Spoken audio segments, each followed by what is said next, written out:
नमस्कार, जय हिंद, वंदे मातरम। दोस्तों, स्वागत आप सभी का मेरे यूट्यूब चैनल शीर्ष ऑनलाइन क्लास की इस बेहतरीन प्लेटफॉर्म पर। दोस्तों, आज का हमारा वीडियो जिसमें हम विटामिन के बारे में एक कंप्लीट निचोड़, एक कंप्लीट वीडियो जो है आप सभी को यहाँ पास देने जा रहे हैं, जिसमें हम विटामिन को परिभाषित कैसे कर सकते हैं, साथ ही साथ विटामिन क्या होता है, विटामिन के नाम कौन कौन से होते हैं, मतलब प्रकार, ठीक है ना, और विटामिन की खोज किसने की थी, विलेयता के आधार पर विटामिन को कितने भागों में वर्गीकृत किया गया है, इन सभी के बारे में एक कंप्लीट सेशन आज हमारे इस वीडियो के माध्यम से सभी को यहाँ पास प्रोवाइड हो जाएगा। तो चैनल पर पहली बार है तो लाइक के साथ साथ यहाँ पर सब्सक्राइब जरूर करिएगा शीर्ष ऑनलाइन क्लास। सबसे पहले हमारा जो इंपॉर्टेंट पॉइंट रहेगा, समझिए यहाँ पास कि भाई विटामिन होता क्या है। तो ये जो विटामिन शब्द है इसको हम किस प्रकार से यहाँ पर डिफाइन कर सकते हैं, ये हमारे लिए यहाँ पास इंपॉर्टेंट एक पहलू रहेगा, ठीक है ना। तो जान लेते हैं यहाँ पास विटामिन की। देखिए यहाँ पास विटामिन एक प्रकार का कार्बनिक यौगिक है। क्या है? एक प्रकार का कार्बनिक यौगिक, जिससे कि ऊर्जा तो प्राप्त नहीं होती, किंतु यह जो है हमारे शरीर की जो उपापचय प्रोसेस होती है, जो क्रियाएं होती है, उसके लिए यहाँ पास ये इंपॉर्टेंट माना गया है।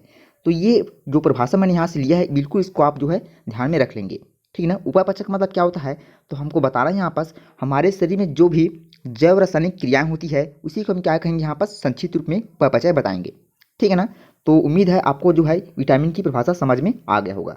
अब यहाँ पास बात कर लेते हैं कि विटामिन कौन कौन से होते हैं, और विटामिन जो शब्द है इसको सबसे पहले जो है किस वैज्ञानिक ने दिया था, ठीक, ये हमारे लिए यहाँ पास जानना रहेगा सेकंड पॉइंट के तौर पे। तो ध्यान देंगे यहाँ से विटामिन के रूप में हमको यहाँ पास vitamin A, vitamin B, vitamin C, vitamin D और विटामिन के का नाम बिल्कुल जो है ध्यान में रख लेना है। अब बात ये उठता है कि विटामिन शब्द को सबसे पहले अस्तित्व में लाया कौन था, तो फंक नामक वैज्ञानिक ने लाया था 1911 में। टाइमिंग के साथ नाम हमको बिल्कुल ध्यान में रख लेनी है, ठीक है ना। अब यहाँ पास आगे बढ़ते हैं यहाँ से। अब ये जानना हमारे लिए ज़रूरी हो जाता है कि विटामिन क्या है, तो एक विलेयशील पदार्थ के रूप में गिना जाता है। तो विलेयता के आधार पर विटामिन का वर्गीकरण कितने भागों में किया गया है, तो ध्यान देंगे यहाँ से विलेयता के आधार पर विटामिन को दो भागों में वर्गीकृत किया गया है, जिनमें से पहला आता है यहाँ पास कौन सा, जल में घुलनशील विटामिन, ठीक है ना, जल में घुलनशील विटामिन। दूसरा यहाँ पास आता है वसा में घुलनशील विटामिन। तो भाई जल में हमारा दो विटामिन यहाँ पास हमको बिल्कुल ध्यान में लेके चलना है, कौन सा, विटामिन बी और विटामिन सी। वहीं यदि पूछा जाएगा कि वसा में घुलनशील विटामिन कौन कौन से हैं, तो विटामिन ए, विटामिन डी और विटामिन ई के, इन चारों का नाम हमको ध्यान में रख लेनी है, ठीक। तो ये तो मैंने आपको बता दी यहाँ पास जल में घुलनशील विटामिन कौन कौन से हैं, और साथ ही साथ वसा में घुलनशील विटामिन कौन कौन से हैं। तो इंपॉर्टेंट फैक्ट रहेगा यहाँ पास, क्योंकि क्वेश्चन जो है यहीं से बना के कई बार पूछे गए हैं एग्जाम में, ठीक है ना। अब यहाँ से आगे बढ़ते हैं। अब हमको यहाँ पास जानना ये जरूरी है कि विटामिन, इसका रासायनिक नाम क्या होता है, साथ ही साथ इसकी कमी से कौन कौन से रोग होते हैं।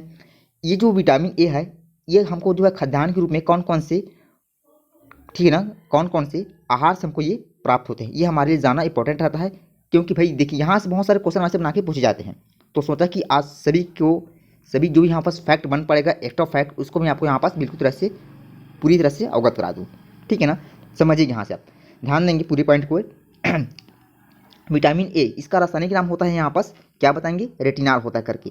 अब इसकी कमी से कौन कौन से रोग होता है, कई बार एग्जाम में पूछा जाने वाला ये क्वेश्चन बना है अभी तक ये, तो बताना यहाँ पास रतौंधी होता है, दूसरा होता है यहाँ पास जीरोप्थैल्मिया, रतौंधी जिसको इंग्लिश में ब्लाइंडनेस रोग भी कहा जाता है, ठीक है ना, नाइट ब्लाइंडनेस। तो ये इंपॉर्टेंट पॉइंट रहेगा आप सभी के लिए, यहाँ पास स्टार के साथ कॉपी में इस चीज़ को मेंशन जरूर कर लेंगे। अब यहाँ पास बात ये उठता है कि विटामिन ए हमको जो है किस किस आहार से हमको प्रोवाइड होता है, प्राप्त होता है। तो हम क्या बताएंगे यहाँ पास, पहला तो ये बनेगा दूध से हमको मिलता है, अंडा से मिलता है, पनीर से मिलता है, साग सब्जी से मिलता है, ठीक है ना, साग सब्जी से मिलता है। दूसरा मछली तेल से मिलता है, साथ ही साथ मूंगफली से मिलता है। ये सभी चीज़ आपको ध्यान में रख लेनी है, ये सभी जो है हमको फूड के थ्रू हमको मिलता है विटामिन ए के रूप में, ठीक है ना। अब यहाँ पास बात करते हैं नेक्स्ट विटामिन का नाम लेते हैं यहाँ से, विटामिन बी1। अब देखिए यहाँ पास जब भी विटामिन बी की बात आती है तो विटामिन बी के हमको जो है टोटल, ठीक है ना, विटामिन बी के बेस पे टोटल विटामिन बी12 तक के नाम हमको बिल्कुल ध्यान में रखना है। साथ ही साथ रासायनिक नाम, कमी से होने वाले रोग, और इसको जो है प्रमुख स्रोत कौन कौन से, किस किस आहार से प्राप्त होते हैं, ये भी हमको यहाँ पास ध्यान में लेके चलते जाना है, ठीक है। तो बात करते हैं यहाँ पास, भाई पहला रहेगा यहाँ पास विटामिन बी1, जिसका रासायनिक नाम के रूप में हमको थायमिन का नाम बिल्कुल ध्यान में रख लेना है, भूलना नहीं आप में से किसी को भी यहाँ पास, ठीक है।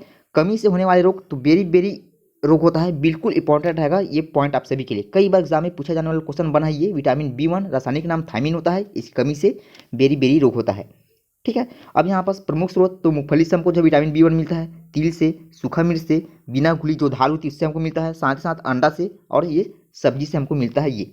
तो इतने सारे इंपॉर्टेंट जो यहाँ पास प्रमुख स्रोत हैं, इन सभी से हमको जो है विटामिन बी1 प्राप्त होता है, जिसका रासायनिक नाम थायमिन मैंने आपको बताया है, ठीक है ना। आगे बढ़ते उसके बाद अगला यहाँ से लेते हैं विटामिन B1। इसका रासायनिक नाम क्या होता है? तो रासायनिक नाम के रूप में हमको यहाँ पास बताना है। इसका जो रासायनिक नाम होता है जिसको हम यहाँ पास राइबोफ्लेविन बताएंगे, ठीक है ना। कमी से कौन कौन से रोग होते हैं? तो त्वचा का फटना, आंखों का लाल होना, जिसके लक्षण हैं, ठीक है ना। साथ ही साथ जीवा का फटना, ये लक्षण हमको दिखाई देते हैं विटामिन B2 की कमी से, ठीक है। अब देखिए यहाँ पास बात कर लेते थोड़ा सा कि इसके प्रमुख स्रोत कौन कौन से हैं जिसके थ्रू हमको जो है विटामिन B2 की आपूर्ति होती है। तो बताएंगे यहाँ पास खमीर होता है, इसको थोड़ा सा लिख लेंगे कलेजी, खलेजी नहीं है ना, कलेजी है ये। कलेजी हो गया, मांस हो गया, हरी सब्जियां हो गया, और साथ ही साथ दूध से ये सारी चीज़ हमको विटामिन B2 के रूप में प्राप्त होती हैं, ठीक है। अब नाम हम बिल्कुल ध्यान में रख लेंगे। यहाँ पास क्या बताया है मैं नाम कि B2 का नाम, रासायनिक नाम राइबोफ्लेविन होता है। मेरी बात समझ रहे हैं? ये इसके बाद हम बढ़ते हैं यहाँ से विटामिन B3 की ओर, जिसका रासायनिक नाम आप देख सकते हैं यहाँ पास। रासायनिक नाम है, इसको निकोटिनमाइड या फिर नियासिन के रूप में जाना जाता है, ठीक है ना। तो रासायनिक नाम आपको बिल्कुल ध्यान में रख ही लेनी है। कमी से कौन कौन से रोग होता है? तो कमी से पेलेग्रा रोग होता है, ठीक है ना। क्या बताया मैंने आपको? पेलेग्रा रोग होता है। इसको हम सामान्य शब्दों में त्वचा या दांत या इसी को जो है 4D सिंड्रोम के नाम से जाना जाता है, ठीक है ना। कल लोग क्वेश्चन आपसे सब पूछ सकते हैं कि 4D सिंड्रोम ये जो रोग होता है ये किस विटामिन की कमी से होता है? तो आप क्या बताएंगे यहाँ पास? विटामिन B3, जिसका रासायनिक नाम निकोटिनमाइड या फिर नियासिन होता है करके, ठीक। तो ये आपको ध्यान में बिल्कुल रख ही लेनी है। अब देखिए यहाँ पास ये विटामिन जो B3 होता है ये मांस हमको प्रोवाइड होता है, साथ ही साथ मूंगफली से, आलू से, टमाटर से, और ये पट्टी वाली जो सब्जियाँ होती है इन सभी से हमको जो है विटामिन B3 जो है प्रचुर मात्रा में प्राप्त होता है, ठीक है। तो ये तो हो गया हमारा B3। अब उसके बाद आ जाते हैं यहाँ पास विटामिन B5। इसका रासायनिक नाम क्या होता है? तो रासायनिक नाम के रूप में हमको बताना है जो पेंटोथेनिक अम्ल होता है उसमें उसी को क्या कहा जाता है? तो विटामिन B5 कहा जाता है। रासायनिक नाम तो ये हो गया, ठीक है। अब उसके बाद ये जान लेते हैं कि कमी से कौन कौन से रोग होता है या फिर लक्षण। तो इसी कमी से जो है बाल सफ़ेद होना शुरू हो जाता है, साथ ही साथ मंद बुद्धि होना, ये हमको विटामिन B5 की कमी से हमको ये लक्षण, सारे लक्षण जो है दिखाई देने लगते हैं, ठीक है ना। अब यहाँ पास मांस हो गया, दूध हो गया, मूंगफली हो गया, गन्ना, टमाटर, इन सभी से जो है हमको विटामिन B5 की आपूर्ति होती है, ठीक। तो ये आपको बिल्कुल जो है हर एक पॉइंट कापी बिल्कुल मेंशन करेंगे, छूटना नहीं चाहिए आपसे कोई भी पॉइंट, ठीक। क्योंकि इस आज का जो टॉपिक है बिल्कुल बेहतरीन रहता है। एग्जाम में कुछ ना कुछ 1 या 2 क्वेश्चन जो है विटामिन की बेस से पूछे ही जाते हैं, ठीक है ना। अब यहाँ पास बात कर रहे थे विटामिन B6। तो इसका रासायनिक नाम पहले जान लेते हैं। रासायनिक नाम के रूप में हमको क्या बताएंगे यहाँ से? इसका रासायनिक नाम होता है पायरिडॉक्सिन। क्या बताएंगे आप सभी यहाँ से? पायरिडॉक्सिन होता है रासायनिक नाम विटामिन B6 का। कमी से होने वाले रोग तो एनीमिया होता है, त्वचा रोग, ठीक है, एनीमिया, त्वचा रोग। स्रोत कौन कौन सी इसका? तो ये जो है हमको यकृत, मांस और अनाज से जो है विटामिन B6 जो है प्रचुर मात्रा में प्राप्त होता है, ठीक है। चैनल पर पहली बार है तो लाइक के साथ साथ सब्सक्राइब जरूर करेंगे। सिर्फ सवाल क्लास आप सभी को मेरे इस चैनल के माध्यम से बेहतरीन नोट्स एवं जीके जो है प्रोवाइड कराई जाती है। सब्सक्राइब यहाँ पास आप जरूर करिएगा, आप सभी से ऐसा उम्मीद है सब्सक्राइब जरूर करेंगे यहाँ से। अब यहाँ पास बात कर लेते हैं भाई विटामिन B7, जिसका रासायनिक नाम आप देख सकते हैं। क्या बताएंगे? बायोटीन हम यहाँ पास बताएंगे, ठीक है ना। रासायनिक नाम इसका होता है बायोटीन। कमी से कौन कौन से रोग होते हैं? तो लकवा बताएंगे, शरीर में दर्द या फिर बालों को गिरना, ये इसका एक लक्षण हो गया, ठीक है ना। अब ये जो है विटामिन B7 ये हमको मांस से, अंडा से, यकृत से और दूध से ये प्राप्त होता है, ठीक। तो ये आपको बिल्कुल जो है ध्यान में रख ही लेना है आपने। अब यहाँ पास बात कर रहे थे विटामिन B11। इसका रासायनिक नाम होता है फॉलिक अम्ल, ठीक है। वेरी मोस्ट रहेगा आप सभी के यहाँ पास कि फॉलिक अम्ल किस विटामिन का रासायनिक नाम है? क्या बताएंगे? विटामिन B11 का रासायनिक नाम होता है फॉलिक अम्ल, ठीक है ना। कमी से होने वाले रोग तो इसके रूप में हमको एनीमिया बताना है। पेचिश रोग होता है किसी कमी से? विटामिन B11 की कमी से। अब ये बात करें थोड़ा सा यहाँ पास कि इसके प्रमुख स्रोत कौन कौन से हैं जिसके द्वारा जो है हमको विटामिन B11 प्राप्त होता है? तो हम यहाँ पास क्या बताएंगे? दाल बताएंगे, यकृत बताएंगे, सब्जियाँ बताएंगे, अंडा बताएंगे, और साथ ही साथ सेम को यहाँ पास बताना है, ठीक है ना। तो यहाँ तक तो आपको बिल्कुल जो है ध्यान में रखना ही है। अब यहाँ से थोड़ा सा जान लेते हैं विटामिन B1, B12, ठीक है ना, माफ़ कीजिएगा B12 है यहाँ पास, B11 तो हो चुका है, B12। रासायनिक नाम हमको बताना है यहाँ पास साइनोकोबालएमीन, ठीक है ना। साइनोकोबालएमीन हमको बताना है।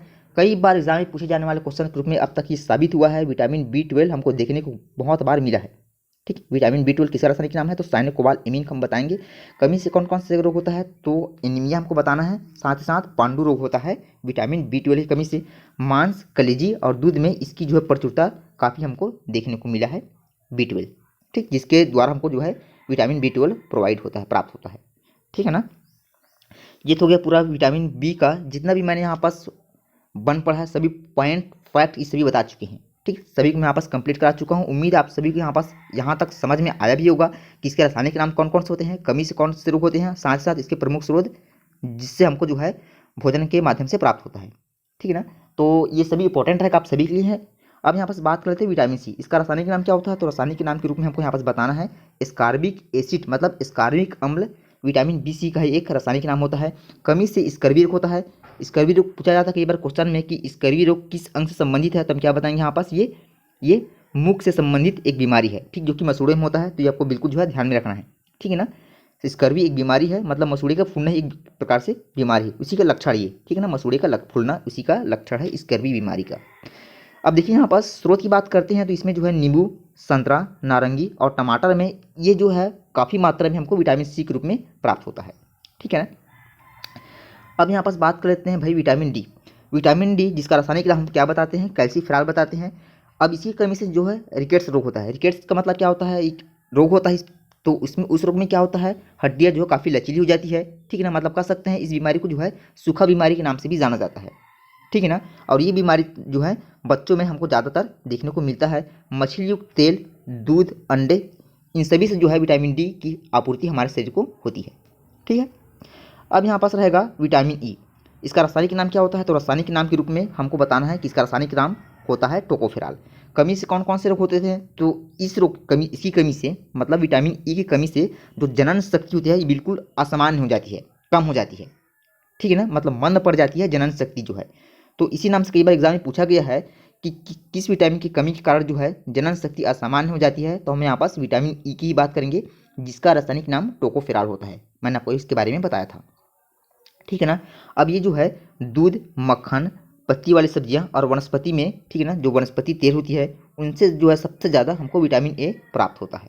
ठीक है, अब यहाँ पास जानते हैं विटामिन के जिसका रासायनिक नाम होता है फिलोक्विनोन, या इसी को जो है नेप्थोक्विनोन भी कहा जाता है। इसी कमी से कौन सा रोग होता है, तो इसी कमी से देखिए यहाँ पास जो रक्त का थक्का नहीं बन पाता है, जब ब्लड स्कॉटिंग होता है तो उस कंडीशन में रक्त थक्का नहीं बनता है, तो ये किसी कमी से विटामिन के की कमी से ही होता है। अब इसके प्रमुख स्रोत के रूप में टमाटर हो गया, हरी सब्जियां हो गया, ये जो है हमको विटामिन के रूप में ये प्राप्त होता है टमाटर, हरी सब्जियां से। तो ये सारे जितने भी पॉइंट्स मैंने आपस बताए हैं, साथ ही साथ जो भी फैक्ट एक्स्ट्रा फैक्ट के रूप में दिए हैं कुछ पॉइंट, तो ये सबको बिल्कुल आपको ध्यान में रख लेनी है। साथ ही साथ इस वीडियो को लाइक के साथ सब्सक्राइब जरूर करेंगे, लेकिन इस वीडियो को जो है 2 बार 3 बार अच्छे से वॉच करेंगे। जितनी बार हम वॉच करेंगे उतना ही हमारा प्रैक्टिस होगा, अभ्यास होगा। ठीक है ना, सो लव यू गाइस, तब तक के लिए जय हिंद, वंदे मातरम। चैनल पर पहली बार है तो लाइक के साथ साथ आप सब्सक्राइब जरूर करेंगे शीर्ष वाले क्लास, और हो सके तो अपने प्यार भरे कमेंट्स जो है बिल्कुल कमेंट सेक्शन में देंगे। तब तक के लिए जय हिंद, वंदे मातरम, वेलकम।